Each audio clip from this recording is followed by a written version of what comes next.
vamos a hablar porque el Congreso ha presentado un proyecto de ley, Acción Popular particularmente, Wilson Soto y otro congresista han presentado un proyecto de ley que se denomina la ley que crea el bono familiar de emergencia para jornaleros y trabajadores informales, que pretende entregar 400 soles al mes, tal vez durante 3 meses, a ciudadanos compatriotas en situación de pobreza o pobreza extrema.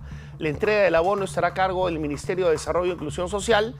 Además, los fondos provendrán del Fondo de Estabilización Fiscal, recursos del Tesoro Público. Y estamos hablando básicamente del sector informal. Está acá Rosana D'Alessio, especialista en temas financieros, para conversar sobre el tema, que suena bien, sobre todo en un contexto en el cual vemos cómo la presidenta se aumenta el sueldo, que los congresistas también ganan maravillosamente. Sin embargo, esto no es, digamos, tan viable, o sí, eso es lo que le vamos a preguntar a Rosana. Buenos días. ¿Cómo estás? Buenos días, muchas gracias por la invitación. ¿Es viable, te parece, viable gastarnos como 2.400 o hasta, sí, 2.400 millones de soles? Mira, viable puede ser, de todas maneras, cualquier apoyo social que se pueda dar, pero creo que es una medida de emergencia para un populismo que en este momento podría afectar significativamente ya el golpeado año 2025 y sobre todo por el tema de credibilidad y todo lo que estamos viendo y cómo se están destinando los fondos del gobierno finalmente públicos para consultorías, para otras cosas que no son las adecuadas y que no se da cara a eso porque también se consultorías responde que no es verdad. Dentro del Congreso. Exactamente. Aumento de la planilla el Congreso congresal. Y todo el aparato del Estado, el Ejecutivo no lo perdamos También, de vista. Claro. Y además estamos en una situación de emergencia en el Poder Judicial también, ¿no? Porque todas estas revisiones, fiscalizaciones, investigaciones que se hacen, estamos hablando de dinero que se está destinando para eso, cada vez que levantas una investigación. De acuerdo. Entonces, creo que el Congreso está tomando acciones que son populistas para cerrar el 2026 un poquito con la cara lavada. Un poquito, digamos. Pero el principal tema ahí, René, es el tema de focalización.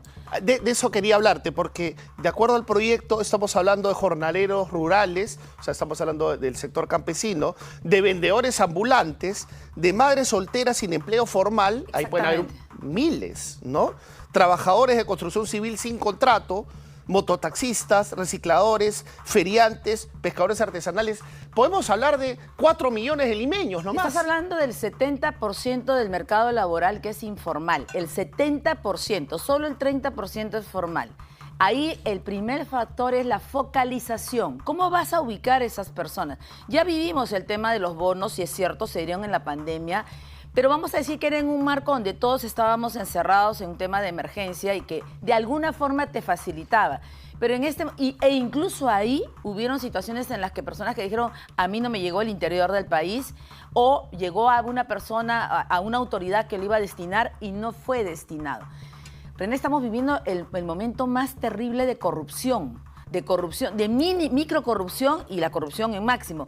¿Cómo vamos a destinar este bono y cómo llega verdaderamente a las personas que tiene que llegar? Claro, o sea, lo que tú estás diciendo es que se lo pueden tirar en el camino. Disculpa la palabra. Lo que pasa es que es muy delicado porque estamos viviendo una situación muy crítica. Ya estamos cerrando el 2025, puntos abajo del 2024, que estábamos tratando de levantar la cabeza. ¿Te refieres al déficit fiscal? Al déficit fiscal. El PBI está cerrando de 2.78. Sí, para orientarnos, ¿no? El déficit fiscal es el punto negativo de la economía peruana, que está relativamente bien, con el dólar bajando, digamos, nos estamos recuperando, pero el déficit fiscal, que es gastar más de lo que recaudamos, a nivel macro, Perú no está mal posicionado. El sol es una moneda muy sólida en la región. Pero ¿por qué el déficit fiscal es preocupante? Hay un exceso de déficit fiscal. Hay un exceso de gastos y esto está bien destinado, o sea, bien encuadrado en el análisis. Hay un exceso de gastos o un inadecuado destino de los fondos a donde tiene que llegar. Y esto justamente abonaría a ese problema. O sea, sumaría el problema, lo engordaría y dejarías una papa caliente más de lo que ya está para el siguiente gobierno, que vamos a vivir una situación electoral en el 2026. Uy, atroz, se viene, atroz. Pero un tema, Rosana, el cálculo en el proyecto es de 1 millón de personas. Pero estamos hablando de, en realidad, muchos más, porque no solamente es Lima, es todo el Perú. O sea, con todos los digamos, los ítems, estamos hablando de jornaleros, vendedores ambulantes, y como tú mencionas, el 70% de la economía peruana es informal y el 70% del mercado laboral es informal. Exactamente, o sea, yo creo que lo más difícil es cómo llegas a ellos, porque primero tendrías que censar verdaderamente a esas personas. Y ahí hay un temor del pequeño comerciante de me están censando para que después vengan y me cobren impuestos, o para qué me están censando, claro, o que aparezca en una misma familia 3 o 4 personas que quieran cobrar el bono. ¿Cómo lo vamos a poder organizar? Porque la organización y el control no son las mejores variables de manejar por la parte del aparato público. Entonces, ahí es donde hay que trabajar duramente. Claro, vamos a ver cómo evoluciona esto en el Parlamento, porque es todavía un proyecto presentado por Wilson Soto, de Acción Popular, sí, y el ex acciopopulista Flores Ancashi. Exactamente. También. Vamos a estar muy atentos. Muchas gracias a Rosana Gales. Gracias.